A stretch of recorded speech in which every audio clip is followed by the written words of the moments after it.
BNP নেতা ইশরাক হোসেনকে mayor হিসেবে শপথ না পড়ানোর রিট খারিজ করে হাইকোর্টের আদেশের বিরুদ্ধে করা আপিলে নির্বাচন কমিশনের বক্তব্য শুনবেন সর্বোচ্চ আদালত। এজন্য সুপ্রিম কোর্ট থেকে ইসি বরাবর একটি নোটিশ দেওয়ার আদেশ দিয়েছেন আপিল বিভাগ। আগামীকাল হবে পরবর্তী শুনানি।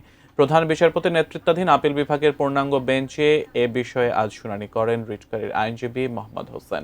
শুনানির এক পর্যায়ে আপিল বিভাগ জানতে চান ইসি ও রাষ্ট্রপক্ষের কোনো প্রতিনিধি আছেন কিনা।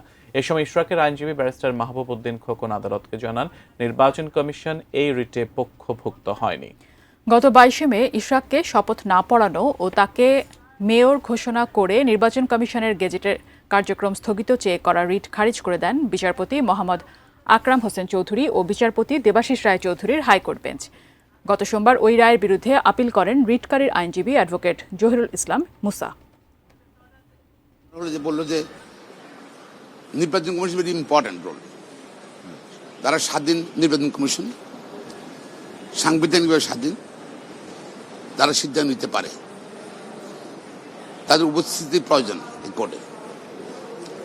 সেই জন্য আগামীকাল এটা একজন করেছে, আগামীকাল মাননীয় আদালত সুপ্রিম কোর্ট আপিলেট ডিভিশন নির্বাচন কমিশন শুনবে এবং নির্বাচন কমিশন তার বক্তব্য আমরা দেখাচ্ছি, অপিনিয়ন দেখাচ্ছি, পাবলিকলি আসছে, তাদের বক্তব্য পেশ করবে।